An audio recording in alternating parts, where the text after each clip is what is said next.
Bienvenidos a Biografía.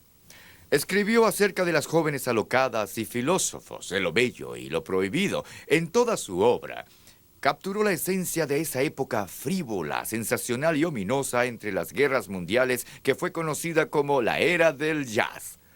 Las novelas de F. Scott Fitzgerald son perceptivas y poderosas, pero tan obligatorio como hablar de las historias que escribió es hablar de la historia de su vida. Luego de crecer en medio de privilegios, casarse con la belleza sureña de sus sueños y obtener fama y fortuna desde muy joven, algo falló en esta vida que parecía un modelo de perfección. Hoy en Biografía, un cuento tan vívido como la ficción. La vida de F. Scott Fitzgerald.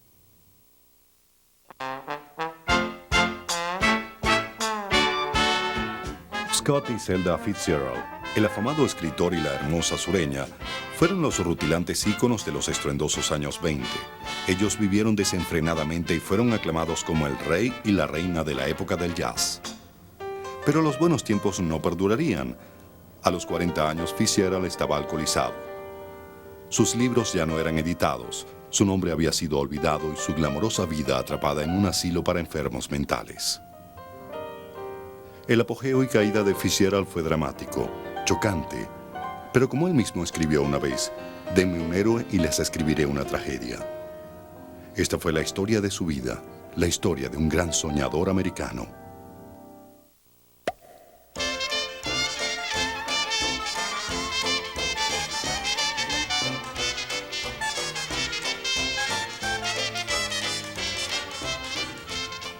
Los comienzos del siglo XX fueron una época de gran excitación, ya que la revolución industrial estaba abriendo camino hacia una época más moderna. El país despertaba a nuevos medios de transporte y comunicaciones y a una nueva esperanza para el futuro. Al igual que muchos norteamericanos nacidos en vísperas del nuevo siglo, Francis Scott Key Fitzgerald tenía grandes aspiraciones. Él deseaba ser un escritor rico y famoso, admirado en todo el mundo.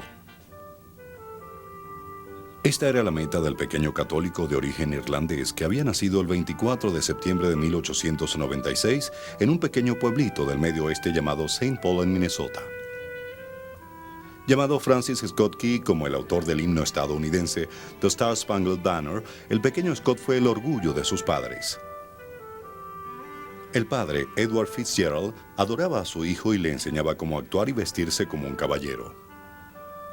Pero Edward, a pesar de su extravagante vestuario, distaba mucho de ser un hombre de negocios. En 1908 fue despedido de su trabajo como vendedor. Él volvió a casa completamente deshecho, expresó Scott, y fue un fracaso por el resto de sus días. Esta experiencia marcó honda huella en el joven Scott, quien decidió que nunca sería un fracaso como su padre. Afortunadamente, su madre, Molly Fitzgerald, provenía de una rica familia de St. Paul, por lo que los Fitzgerald no vivieron en la completa pobreza. Molly pediría dinero prestado a su familia para poder enviar a Scott a las escuelas apropiadas.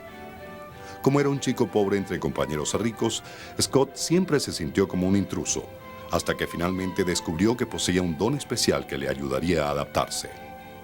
He found it was easy for him to write poems and stories and plays, where it was not easy for others, even very bright young children. He was aware of this gift early on, and then he used it to win acceptance. Durante toda su educación secundaria, Scott disfrutaría de la atención que le prestaban sus compañeros cuando sus historias, como las de crimen y misterio, aparecían en el periódico escolar. También escribía obras teatrales y puso en escena grandes producciones. He took the starring role and surrounded himself with people whom he wanted to be friends with. So, in the simplest and most direct way, he found that he could write the lines and all of these people he knew would follow his script. It was like magic. El joven Francis Scott Fitzgerald había encontrado una manera de impresionar a la gente y ser aceptado socialmente. Desde entonces no tuvo duda, sería escritor. En 1913, Fitzgerald fue aceptado en Princeton, una prestigiosa universidad con un espléndido campus en Nueva Jersey. Antes de su ingreso, Scott ya había creado una elaborada fantasía. Sería un gran hombre en el campus, admirado por todos sus compañeros de clase. Cegado por las visiones de la gloria, tan pronto como ingresó a Princeton, Scott trató de ingresar al equipo de fútbol. Pero como solo medía 1,72 m y pesaba 138 libras, fue rechazado el primer día de los entrenamientos. Preferiblemente, decidió Scott, se dedicaría a lo que mejor sabía hacer. Entonces comenzó a escribir para las revistas literarias de la universidad e ingresó al Club del Triángulo, el grupo teatral más prestigioso de Princeton. Al igual que cuando estaba pequeño, Fitzgerald utilizó sus habilidades literarias para impresionar a sus semejantes.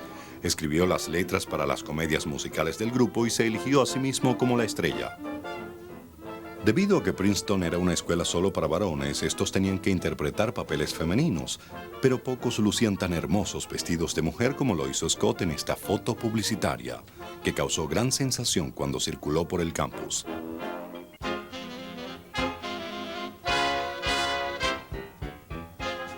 Fitzgerald la pasaba muy bien componiendo musicales y divirtiéndose con sus amigos, pero ya para esta época Scott mostraba signos de tener problemas con la bebida.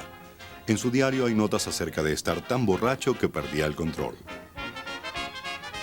Él pasaba mucho más tiempo escribiendo que estudiando, por lo que finalmente fue reprobado. Pero en lugar de dedicarse a estudiar, Scott asistió a un baile cuando cursaba su segundo año y allí conoció a una hermosa joven de 16 años. Ginevra King was the top girl. She was the one all the boys wanted to dance to. The stag line, when she came by, would sway in anticipation, and one boy braver than the rest would go out and cut in. Fitzgerald was brave, and he set his cap for her. Scott y Ginebra se relacionaron durante un tiempo e intercambiaron cartas de amor, pero supuestamente el padre de Ginebra advirtió a Scott que los chicos pobres no se casan con las niñas ricas y ella rompió la relación. She went on to someone more suitable to her social standing, but the story, which I think is probably true, is that till the day he died, he kept all the letters that she wrote to him wrapped up in a little package with a ribbon tied around it. Para Fitzgerald, Ginebra siempre representaría a la chica de oro que aparecería más tarde en sus novelas. Ella fue esa que todos los chicos desean pero nunca pueden poseer. En su penúltimo año, Scott había reprobado tantas materias que decidió abandonar Princeton. Como él escribió, allí no habría símbolo de orgullo ni medallas, después de todo. Este joven que tanto deseaba triunfar había fracasado en los estudios y en el amor. Se sentía muy descorazonado en 1917 cuando, de repente, Estados Unidos entró a participar en la Primera Guerra Mundial y Fitzgerald jubilosamente se dirigió al campo de reclutamiento y a otra oportunidad para la gloria. En junio de 1918, mientras la guerra hacía estragos en Europa, el subteniente F. Scott Fitzgerald estaba destacado en Campo Sheridan en Montgomery, Alabama. Al igual que había soñado ser un gran hombre en su época de estudiante, Scott ahora soñaba con ser un héroe de guerra. Mientras aguardaba ser enviado a ultramar, Scott asistió a un baile en un club campestre de la localidad, donde vio a una jovencita que, según sus palabras, hizo que todo en mí se revolviera. A quien él veía era Zelda Sir, de 17 años, hija de un juez de la Corte Suprema, quien siempre causaba el mismo efecto en los hombres.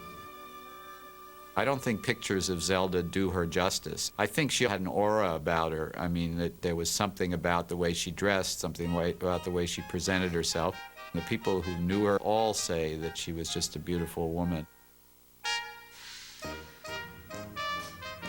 Pero algo en Zelda la hacía extraordinariamente hermosa. Como habría comentado un escritor, cuando Zelda Sir llegaba a un baile, todas las demás chicas tenían que irse a casa. Pero a pesar de que Zelda pertenecía a una prominente familia, distaba mucho de ser la típica muchacha del sur. Todos en Montgomery sabían que Zelda era muy alocada. Cuando tenía 10 años, telefonó al departamento de bomberos para notificar que un niño estaba encerrado en una azotea. A los 17 ya fumaba, bebía y sabía cómo divertir a los hombres. And Zelda was a young girl. She loved diving off high platforms into the water. She used to delight in outraging the expectations of their elders. Chaperones at dances, she'd go by them and flip her back skirts at them. And she was that kind of girl. She knew how to have fun, and she knew how to flout convention. Scott había encontrado su chica de oro, la que los otros hombres deseaban. Me enamoré, dijo él, de su valentía, su sinceridad y su apasionado autorrespeto. Zelda, en cambio, disfrutaba de las atenciones de este elegante y joven teniente con su uniforme comprado en Brooks Brothers.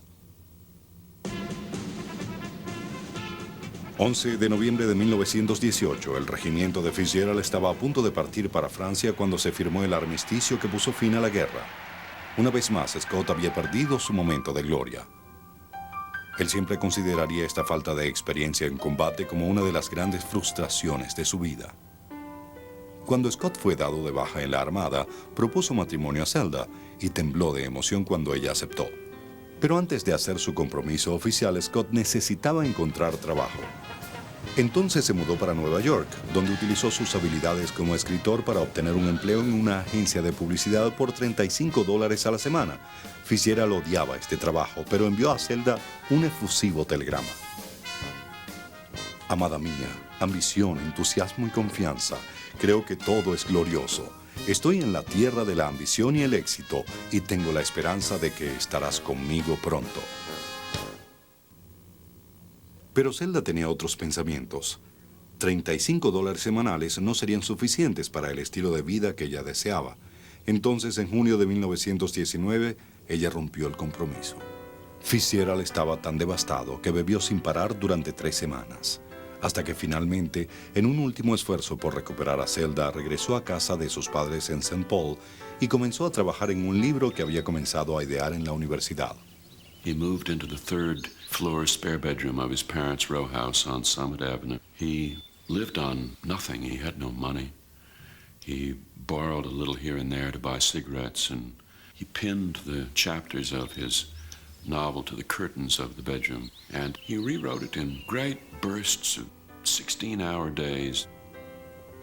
Con su futuro dependiendo de él, Scott envió el libro a un editor de Nueva York y esperó ansiosamente por la respuesta. The postman rang the doorbell, and he got the news that it had been accepted for publication. And he ran out into the street, and he stopped everyone he knew to tell them that the young man who had promised great things in the past had now delivered. La novela de Scott, a la que llamó A este lado del paraíso, era un recuento altamente romántico de sus días de estudiante. En un hermoso estilo lírico, él captó las esperanzas y los temores de la generación de la posguerra. He aquí una nueva generación, llorando antiguos lamentos, aprendiendo antiguos principios, una generación dedicada más que la anterior al temor de la pobreza y al culto del éxito, surgida para encontrar todos los dioses muertos, todas las batallas libradas, toda la fe destrozada por el hombre. Este lado del paraíso fue lanzado el 26 de marzo de 1920 y al final del día ya estaba agotado. One of the reasons it was a big success is it was considered very risque. I mean, people actually were saying, here's a novel that exposes what our young people are doing today. They're actually kissing and going to petting parties, and of course, he dared to write about that. So there was a certain sensational angle to it. El libro tuvo un éxito abrumador y a los 23 años Scott se convirtió en una celebridad instantánea. Por fin había alcanzado el éxito que siempre había soñado. Y lo mejor era que ahora podría casarse con Zelda. Tal y como él esperaba, Zelda cambió de opinión cuando se enteró de su éxito. 3 de abril de 1920, una semana después del lanzamiento de Este lado del paraíso, Scott y Zelda contrajeron matrimonio en la rectoría de la Catedral de San Patricio en Nueva York. Eran una encantadora pareja. El joven y prometedor escritor y su bella esposa eran felices y despreocupados y ansiosos por tomar el mundo por asalto.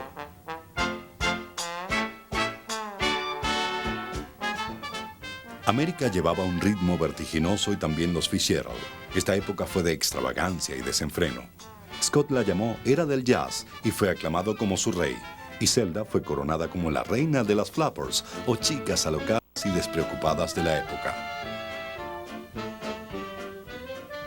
Eran la pareja de moda. Ninguna fiesta estaba completa sin este glamoroso matrimonio, sumamente confiados y frecuentemente ebrios. Sus extravagancias son legendarias. Como la vez que viajaron en el techo de un taxi por la Quinta Avenida y bailaron sobre las mesas del Hotel Waldorf. The Fitzgeralds egged each other on. They were both creative and daring, and they knew very well what they were doing. They were creating a myth that has continued to grow in ways that probably they couldn't have anticipated. Los Fitzgerald interrumpieron brevemente sus juergas en febrero de 1921 cuando Zelda descubrió que estaba embarazada. La niña Frances Scott Fitzgerald nació el 26 de octubre de 1921. Como hija única, Scotty, como la llamaban, fue colmada de amor. My mother felt that she had a golden childhood. Some people felt sorry for her because she had a nanny, but nannies were normal then. So she was sheltered from some of the antics and drinking, and her father was imaginative about the things he did with her. So I believe she probably did have a wonderful first 10 years. Pero ni siquiera la paternidad frenó a los Fitzgerald. Ellos se mantenían en movimiento y nunca vivían en un sitio por más de un año. Para mantener su cada vez más extravagante estilo de vida, Scott tenía que trabajar continuamente. Escribió docenas de cuentos para revistas de consumo masivo como el Saturday Evening Post, Squire y Red Book, por los que obtenía buena paga. Fitzgerald consideraba que este era dinero fácil, pero odiaba quitar tiempo a lo que consideraba su verdadero trabajo, escribir novelas. En marzo de 1922 publicó su segunda novela, Los Bellos y Condenados. El libro, que alcanzó buenas ventas, trataba acerca del deterioro de una feliz pareja que bebía y peleaba al punto que se autodestruyó. Como Scott escribió, las cosas se han ido de las manos de manera perceptible. Estaba el asunto monetario cada vez más molesto y nefasto. Estaba también la aceptación de que el licor se había convertido en parte esencial de su diversión. Muchos de sus amigos pensaban que el libro reflejaba el vertiginoso fracaso del matrimonio de Scott y Zelda. Para entonces, ellos vivían en Great Neck, Long Island, donde armaban juergas que duraban días. Para 1924, sus vidas se habían convertido, según Zelda, en muy alcohólicas y caóticas. Ellos buscaban una salida. Finalmente, en 1924, los Fitzgerald decidieron mudarse a Europa, donde Scott podría concentrarse en una novela que había comenzado, un libro del que él estaba convencido que sería su obra maestra y al que llamaría El Gran Gatsby.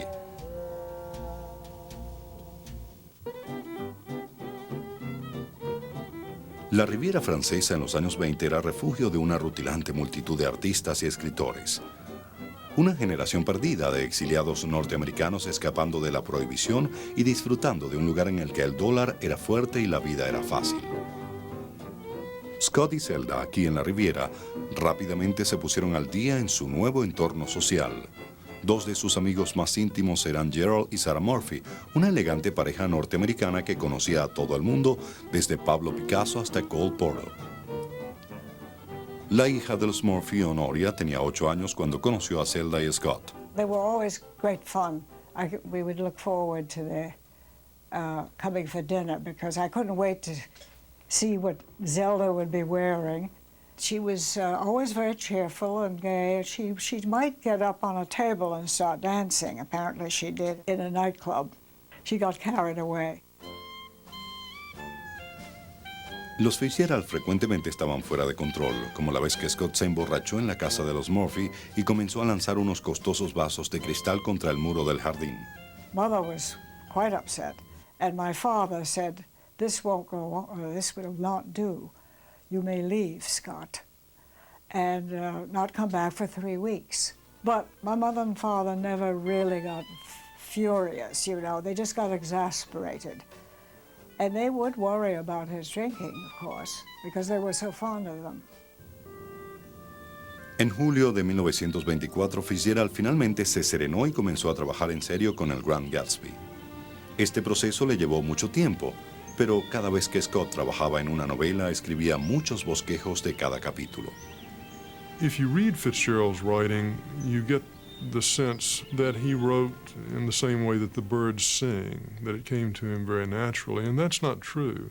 His first drafts are often undistinguished, and it was only through that laborious revision and the testing of the prose again and again against that marvelous ear that he was able to achieve the beautiful effects that we so much admire him for. Con Scott ocupado en su novela, Zelda comenzó a inquietarse. Se pasaba las tardes en la playa, donde conoció a un atractivo aviador francés llamado Edward Jossan. En sus 4 años de matrimonio, Zelda había coqueteado con otros hombres, pero este fue el primero con el que fue a la cama. Scott se molestó terriblemente cuando lo descubrió, y a pesar de que Zelda terminó inmediatamente con la aventura, él nunca olvidaría su traición. He seems to have felt that he and Zelda had a contract somehow, or an understanding, that though she might be attractive to other men, that she would never allow herself actually to become involved with one. But this had happened, and it created a sort of sadness in Fitzgerald that he never really recovered from. Aún afectados por la aventura con Jossan, los Fitzgerald viajaron a París en la primavera de 1925 para el lanzamiento del Grand Gatsby, un libro que más tarde daría origen a una multimillonaria película. La historia se desarrollaba en Long Island, en el apogeo de los estrepitosos años 20. Jay Gatsby, el héroe, era un hombre tratando de recuperar su pasado y obtener el amor de la bella y rica Daisy Buchanan, la chica de oro de sus sueños. Al igual que en muchos de sus trabajos, Fitzgerald incorporó sus anhelos y esperanzas perdidas en El Gran Gatsby. Why didn't you wait for me? Because rich girls don't marry poor boys, Jay Gatsby. Haven't you heard? Rich girls don't marry poor boys. Al final, el héroe tuvo que pagar el precio de su idealismo.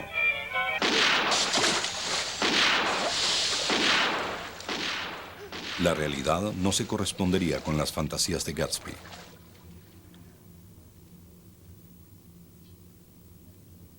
Fitzgerald había depositado muchas esperanzas en su nueva novela, pero se desilusionó cuando esta no obtuvo las ventas de sus 2 novelas anteriores. Gatsby, when it came out, did not get great reviews. It got some good reviews, but it was a slightly different story. I mean, there were deaths, there was a murder. These were not the things that Scott Fitzgerald was supposed to write about. 2 semanas después de la publicación del Gran Gatsby, Scott se encontraba en un bar de París cuando conoció a otro prometedor escritor norteamericano llamado Ernest Hemingway. Casi inmediatamente se convirtieron en amigos de tragos, a pesar de que siempre hubo tensión en su amistad. Hemingway was a far more commercially successful writer in the 20s and 30s than Fitzgerald was. On the other hand, Hemingway, I think, envied Fitzgerald's style, so they both envied in the other what they didn't have in themselves. La rivalidad era intensa. Hemingway en más de una ocasión trató de promocionarse a sí mismo a expensas de Fitzgerald.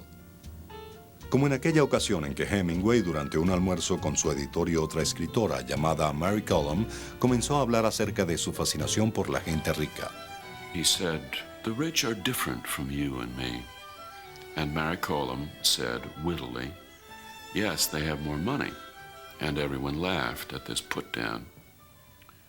Hemingway then turned this entirely around and had Fitzgerald say the first line, and then had himself, Hemingway, say the good line, "Yes, they have more money," and made it into a sort of flag that was attached to Fitzgerald's shoe and that he never was able to get rid of. This canard that he was a kind of suck-up to the rich.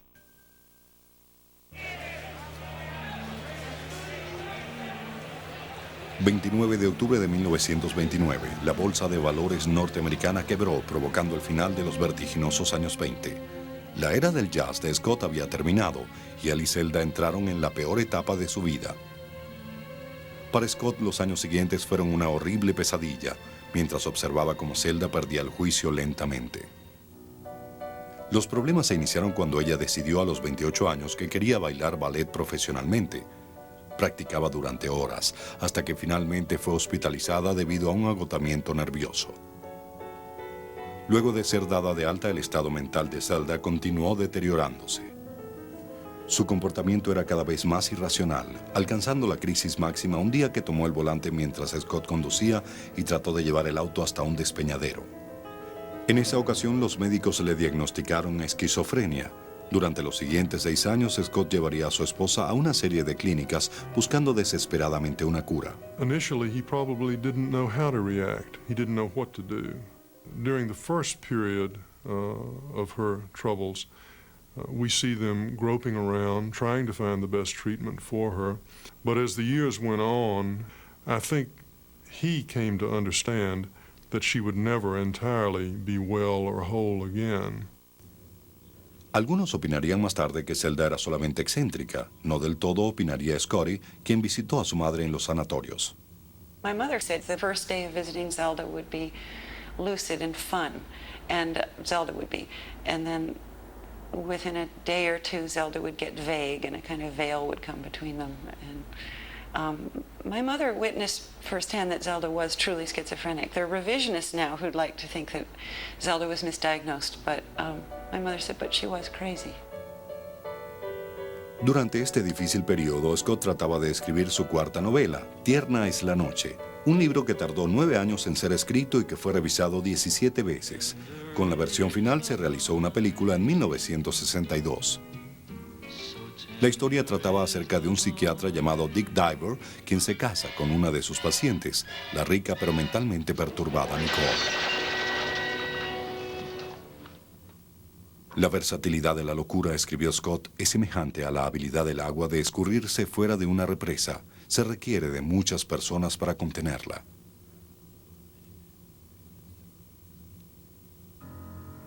Una vez más, Fitzgerald había utilizado su propia vida como material. Él contaba con que Tierna es en la noche le ayudaría a recuperar su reputación y su cuenta bancaria, pero el libro, lanzado en abril de 1934, fue un fracaso en ventas. It was the 1930s, and the Depression had hit.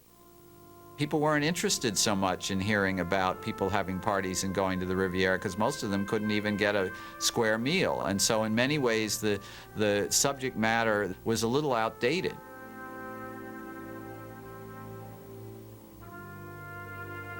El fracaso de su última novela supuso una dura derrota para Fitzgerald, que trataba de mantener a su esposa en costosos sanatorios. Esto podría haber sido menos difícil, pero Scott ahora bebía más que nunca.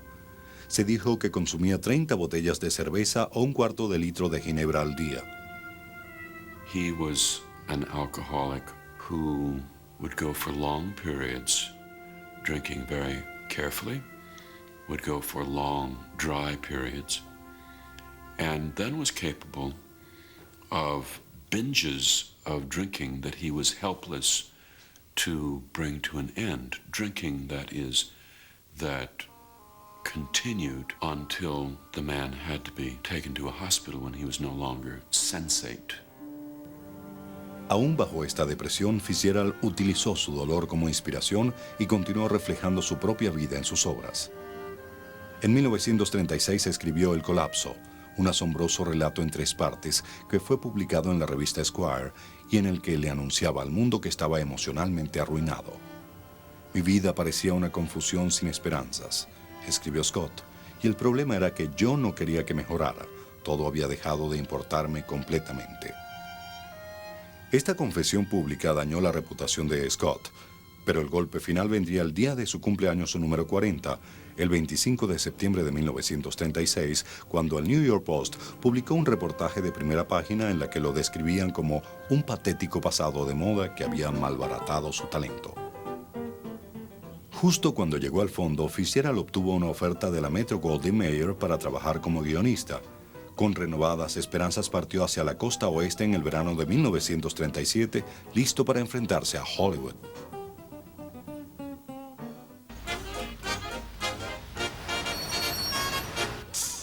En el verano de 1937, cuando Scott llegó a Hollywood, Shirley Temple era el mayor éxito de taquilla en el mundo. La industria cinematográfica estaba dominada por los grandes estudios que estaban produciendo más películas que nunca. Para continuar con esta producción masiva, los estudios asignarían un mismo guión a diferentes escritores, quienes competían por el más importante indicador de éxito, un crédito en pantalla. Scott ingresó a este equipo de trabajo cuando fue llamado para reescribir el guión de Un Yankee en Oxford, una comedia acerca de las aventuras de un estudiante norteamericano en Inglaterra. Pero como en la mayoría de los trabajos que Scott realizó, este guión pasó por un sinfín de revisiones, por lo que la versión final no fue suya. En sus inicios en Hollywood, Scott trató de curar su alcoholismo. Cuando asistía a una fiesta, se replegaba en un rincón a beber una soda. Fue así como Sheila Graham, una joven columnista de farándula, lo vio por vez primera. My mother saw this ghostly-looking man. He was absolutely pale. He was sitting under a lamp, smoking a cigarette, and he was the palest shade of white she had ever seen, but rather fascinating looking. There was something about this man that really struck her imagination. Scott también estaba muy impresionado con Sheila, quien tenía unos hermosos ojos verdes y una encantadora sonrisa. Él la invitó a salir y a pesar de que Scott era un hombre casado y mayor que ella, Sheila no pudo resistirse a su encanto. Women loved him. He was a very, very charming man to women, but men didn't like him, actually. I mean, he was not a man's man in the way, like, you think of Ernest Hemingway. He was not a man of business, he was not a man of the world in that kind of sense, but women found him very charming. Scott y Sheila se convirtieron en una pareja estable. Sin embargo, Scott fue franco acerca de esta unión. Él era un hombre casado y no tenía planes de divorciarse de Zelda. The fact that he was having an affair with Sheila was another part of his life, but had nothing to do with his loyalty and devotion to Zelda. They had a communication that was rare among couples. Acerca de su amor por Zelda, Scott escribió: "Es de los que se dan una vez cada siglo. La vida se terminó para mí el día que Zelda y yo fracasamos. Si ella se recupera, yo seré feliz otra vez y mi alma renacerá". Pero Zelda, ahora en un hospital de Carolina del Norte, no mostraba signos de mejoría. Cuando sus amigas Sarah y Honoria Murphy fueron a visitarla, la encontraron en un deplorable estado. She had a very severe haircut, and she had a black suit and a white blouse, and she had to make conversation. And it was so sad to see my mother and her making conversation. My mother would say, "Do you remember the Hemingways?" And, "Oh, I think I do. He was very nice," or something. She didn't really remember them. And she was just out of it. It was very sad to see. En el otoño de 1937, a Scott le fue asignado un trabajo para el film Los Tres Camaradas. La película trataba acerca de tres oficiales alemanes que compiten por el amor de una mujer. A su lanzamiento, Los Tres Camaradas fue considerada como una de las mejores películas de 1938. Pero Fitzgerald la odió. Él sentía que su guión había sido arruinado por Joseph Mankiewicz, el productor de la película, quien reescribió la mayoría de los diálogos. En una carta ahora famosa, Fitzgerald protestó por los cambios. Durante 19 años he escrito obras récords en ventas y mi discurso se supone que es correcto, pero he notado que usted ha decidido de repente que el guión no era bueno. Oh, Joe, no pueden equivocarse los productores. Honestamente, soy un buen escritor. Los Tres Camaradas fue la primera y última vez en que Fitzgerald obtuvo un crédito en pantalla. En diciembre de 1968, MGM no renovó su contrato y él tuvo que comenzar a luchar por obtener trabajos a destajo. Inicialmente logró que se le buscara para perfeccionar los diálogos de Lo que el viento se llevó, pero fue reemplazado por David Selznick 2 semanas después. A medida que aumentaba su frustración, Fitzgerald regresó a su antiguo hábito de tomar ginebra todo el día. Sheila Graham, quien no bebía, estaba consternada con su actitud. My mother often described him as Dr. Jekyll and Mr. Hyde. You know, one minute here was this charming man, quite fastidious about his appearance. As soon as he started drinking, there'd be a total change in personality. Scott, please, please. El hábito de beber de Scott lo llevaba a tener terribles peleas con Sheila. Scott. Estas peleas fueron descritas en una película basada en la autobiografía de Sheila, protagonizada por Gregory Peck y Deborah Carr. They wrestled over a loaded gun, screaming at each other, horrible things. Finally, she just had enough. She actually threw the gun across the room and said rather dramatically, I didn't drag myself up in the gutter to waste myself on a worthless junk like you. Worthless! Worthless! I hate you. Fitzgerald siempre se arrepentía luego de las peleas y Sheila lo perdonaba. Pero su reputación estaba decayendo en Hollywood. En 1939 tuvo suerte de conseguir un empleo colaborando en un guión con Bud Schulberg, un joven escritor que estaba muy emocionado por trabajar con uno de sus ídolos. I was enormously in awe of him. I couldn't imagine that I'd be in the same room with Scott Fitzgerald, much less being paired with him as a fellow writer. And I looked at him, and my first impression of him was almost ghostly. Everything about him looked pale and faded. He seemed old. Seemed tired, really. Scott y Bud habían sido contratados para escribir una película acerca del Festival Anual de Invierno de la Universidad de Dartmouth. En un viaje de investigación al centro educativo, el director de la película pidió a Schulberg que vigilara a Scott para que no bebiera. We got on the Winter Carnival special. I thought I was watching him, but by this time Scott was really getting seriously smashed. And he had with him a little bottle of gin. I don't know where he found it. When I was with him, I thought we were practically in bed together. I don't know where he found that damn gin. Finalmente, Schulberg desistió y se unió a Scott en la juerga. El director llegó y se encontró con los dos escritores fuera de control alrededor del campus. We were like two drunken, falling down bums. And he said, I don't know what the next train out of here is, but you two are going to be on it. Después de su despido, nadie quería contratar a Fitzgerald, por lo que en el otoño de 1939 comenzó de nuevo a escribir. Basándose en sus experiencias en Hollywood, inició un libro llamado El último Tycoon. A pesar de que el alcoholismo ya hacía estragos en la salud de Scott, él estaba muy emocionado con su nuevo proyecto. You read his letters to Zelda and to Scotty, telling them how he's taken up with this book, how it's like the old days again, how every day he looks forward to sitting down and working on The Last Tycoon. It breaks your heart to realize that this man only has a few more months to live.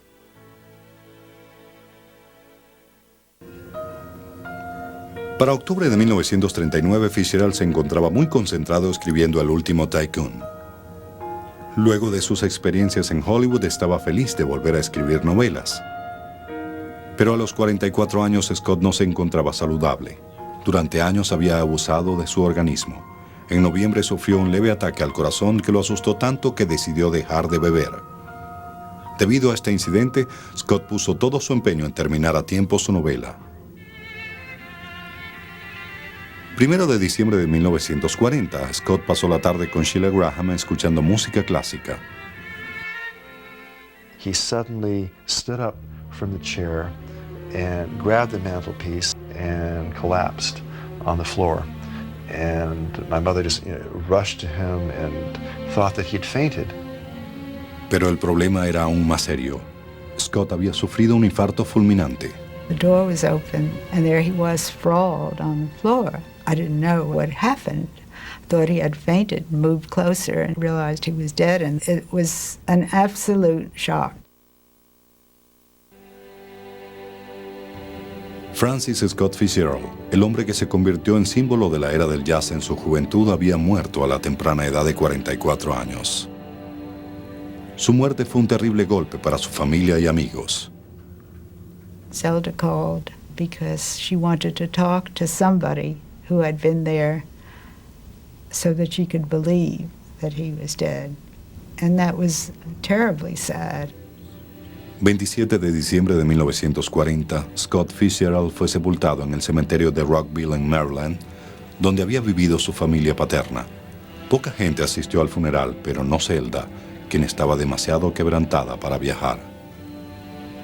Ella pasaría los siguientes 8 años en sanatorios. En marzo de 1948 se encontraba recluida en el Hospital Highland en Asheville, Carolina del Norte, cuando se desató un incendio que atrapó a 9 pacientes, incluida Zelda. Las 9 mujeres perecieron en este incendio de medianoche, supuestamente causado por una falla eléctrica. Fue un final terrible para Zelda, quien solo contaba 48 años. Ella se encuentra sepultada junto a Scott en Rockville, Maryland. Era justo que esta pareja que vivió tantas experiencias descansaran en paz juntos. The story of their marriage is one of the great love stories of our times. I mean, we should all be so lucky as to stay so in love through so many tragedies. The tragedies were there, but the love survived it. Justo antes de su muerte, Francis Scott Fitzgerald escribió una carta a un aspirante a escritor advirtiendo a este joven que el precio que se paga por el trabajo profesional es extremadamente alto. Tienes que vender tu corazón, tus mayores emociones. Toda su vida, Fitzgerald hizo justamente eso. Utilizó su vida como material para la ficción. Después de haber dado tanto de sí, fue muy duro para Scott llegar al final de su vida para encontrarse con que sus libros ya no se imprimían y su nombre había sido olvidado. No fue sino hasta los años 50 que los lectores redescubrieron sus libros y comenzaron a considerar a Fitzgerald como uno de los mejores escritores de su generación. His books now sell hundreds of thousands of copies a year. I think Gatsby alone sells over 300,000 copies a year. It's probably among the most popular, if you go by sales, of any American novel. A través de los años, la reputación de Fitzgerald ha continuado creciendo. Actualmente su lugar entre las leyendas de la literatura norteamericana está asegurado y él es ampliamente admirado por muchos escritores modernos. I've been interested in Fitzgerald ever since I was a teenager and read his novel, The Great Gatsby. It taught me a lot, and it fortified my own ambition to become a writer of fiction. It also taught me not to try to become a writer of fiction like Fitzgerald because he has a connection with the English language, which I knew even then I would not possess. In my mind, he stands out because he is not like Hemingway, Mailer, some of the Bigfoot male authors that were his contemporaries. He's got a different sensibility. He's more interested in love and desire and domestic life. And so for women writers, he's inaccessible. A biografía. Escribió acerca de las jóvenes alocadas y filósofos, de lo bello y lo prohibido. En toda su obra, capturó la esencia de esa época frívola, sensacional y ominosa entre las guerras mundiales que fue conocida como la era del jazz. Las novelas de F. Scott Fitzgerald son perceptivas y poderosas, pero tan obligatorio como hablar de las historias que escribió es hablar de la historia de su vida. Luego de crecer en medio de privilegios, casarse con la belleza sureña de sus sueños y obtener fama y fortuna desde muy joven, algo falló en esta vida que parecía un modelo de perfección. Hoy en biografía, un cuento tan vívido como la ficción. La vida de F. Scott Fitzgerald.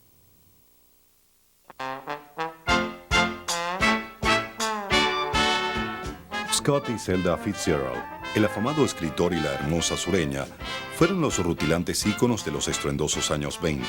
Ellos vivieron desenfrenadamente y fueron aclamados como el rey y la reina de la época del jazz. Pero los buenos tiempos no perdurarían. A los 40 años, Fitzgerald estaba alcoholizado. Sus libros ya no eran editados, su nombre había sido olvidado y su glamorosa vida atrapada en un asilo para enfermos mentales. El apogeo y caída de Fitzgerald fue dramático, chocante, pero como él mismo escribió una vez, denme un héroe y les escribiré una tragedia. Esta fue la historia de su vida, la historia de un gran soñador americano.